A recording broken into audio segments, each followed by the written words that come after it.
The following year, in 2016, my boyfriend at the time, who is now my husband, we always wanted to go camping in eastern Pennsylvania. We planned to camp at what we call primitive sites, meaning camping is legal and free. And the bonus point is that there is no Verizon, no road, only a dirt track. It was the perfect place to escape, or at least that is what we dreamt of when we planned to disappear there. Our entire trip went great. We sang along the entire way. Before we could get close to our destination, we met heavy rainfall.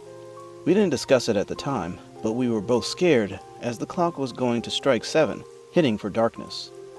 Lost in all these thoughts, we saw a woman at the roadside, the young woman's truck's hood, as if she was expecting a passerby to pull over and offer assistance.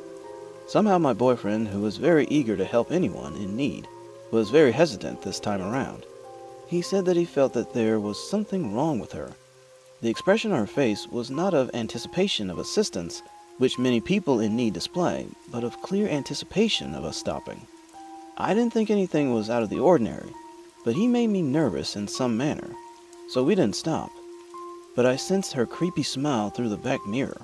The second interaction occurred when Nerith, my boyfriend, and I had selected our campsite and were preparing to light a fire to cook hot dogs.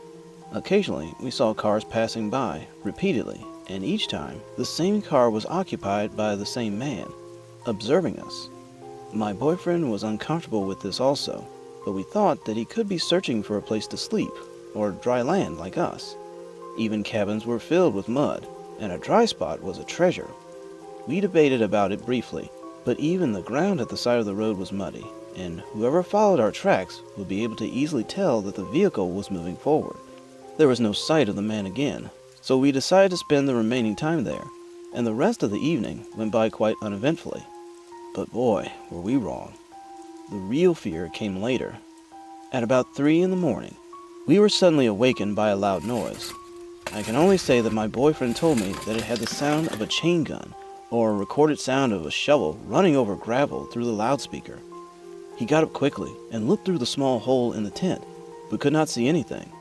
The sound repeated a few times, and with every beep, I felt a cold shiver run through my body. My boyfriend murmured it might be a few miles away, and I should try to sleep. In this instance, I did not think any further about this, expecting that loud sounds could go far. He reluctantly said it seemed like it was from the next street, but he did not want to give me a greater fright. Frightened, every sound outside the tent was imagined to be a human being moving around. We just lay there and listened, until my boyfriend said I should put my clothes on, because we were going. His haste made me feel even more afraid.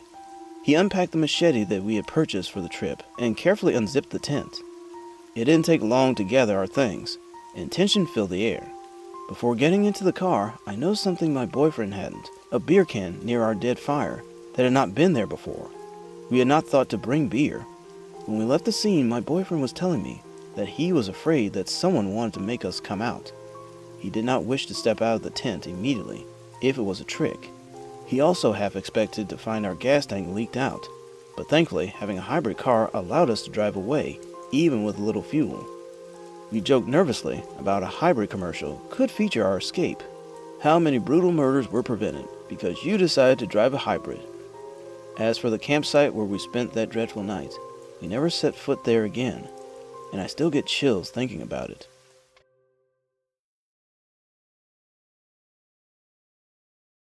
It had been one of those late nights while working as a park ranger, and I was thoroughly enjoying myself.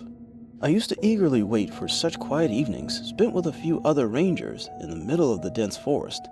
It was warm at the ranger station, with fire in the hearth. It was springtime, but at night, we used to feel cool, so we used to sit inside and enjoy in the soft leather couches facing the warmers. There were 4 of us that night, myself, Harland, Anthony, and Craig. We were in the middle of the shift. It is always easy to talk when the traffic is coming naturally. Out here in the forest, darkness had descended, as it always does, without any announcement. That may be so during the day, but as the sun went down, parks were those scary woods. Harland, our senior ranger, began telling something like a story. He also discussed the story of the Witch of Blackthorn Creek as a story told by his Uncle George.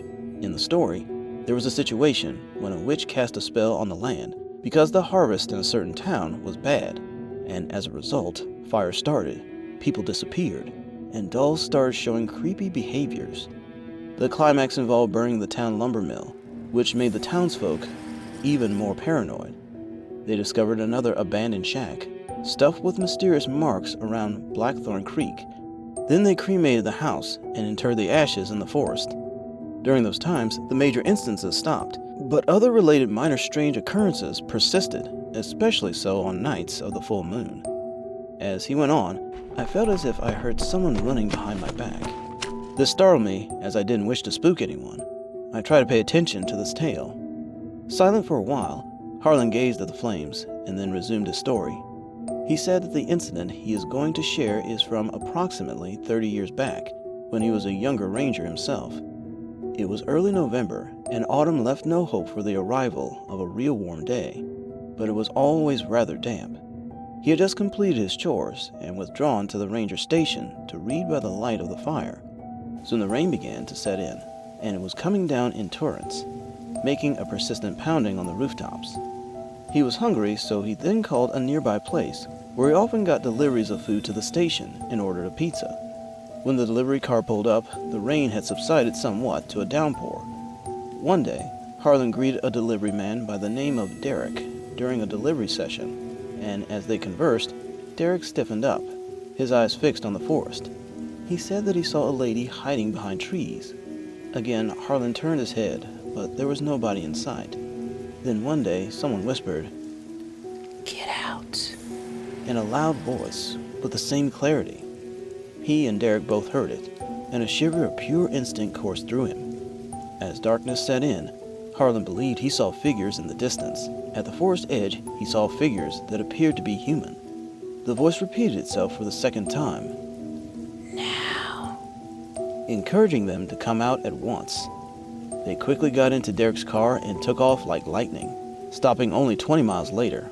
After that, Harlan was startled, but he also thought he would mimic illness and leave the ranger station. He then reported the same to his superiors, where he found out the station had been burgled shortly after he left. Security cameras captured 6 people clad in black clothes rushing in, then out, without stealing anything. The police reckoned that it was done by a gang of professional thieves. Since then, every year, Harlan has put a single rose at the place where Derek told him that he saw a man.